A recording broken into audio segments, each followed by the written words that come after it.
بسم الله الرحمن الرحیم.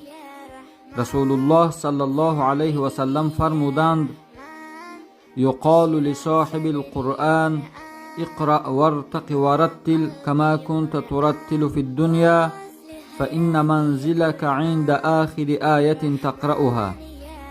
روز قیامت برای حافظ قرآن، برای قارئ قرآن گفته می شده است قرائت کن قرآن را و درجه های جنت را بالا رفتن بگیر، همچنانه که در دنیا قرآن به تجوید و به ترتیل تلاوت و قرائت میکردی، زیرا منزل تو، جایگاه تو در جنت در همان جای هست که آخران آیت تو تمام میشه از قرآن.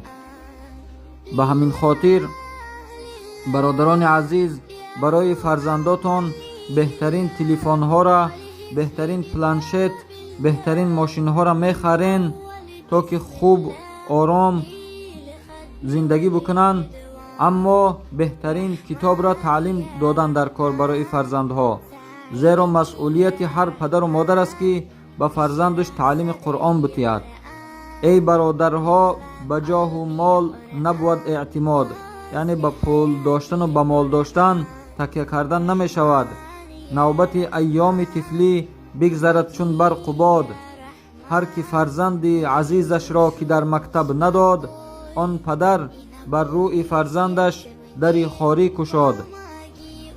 از مکافات عمل غافل مشو، گندم از گندم بروید جوز جو.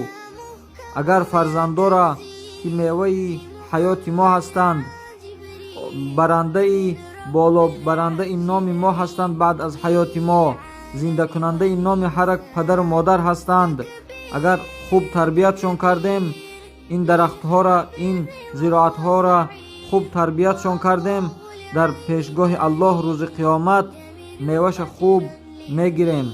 اگر به اهمیتی کردیم، اگر وقت نیافتیم که با فرزندا کمی تعلیم بتیم و کار بکنیم، هر روز نیم ساعت یک ساعت، روز قیامت در پیش الله جوابگریش، گناهش همش در سر پدر و مادرها هست.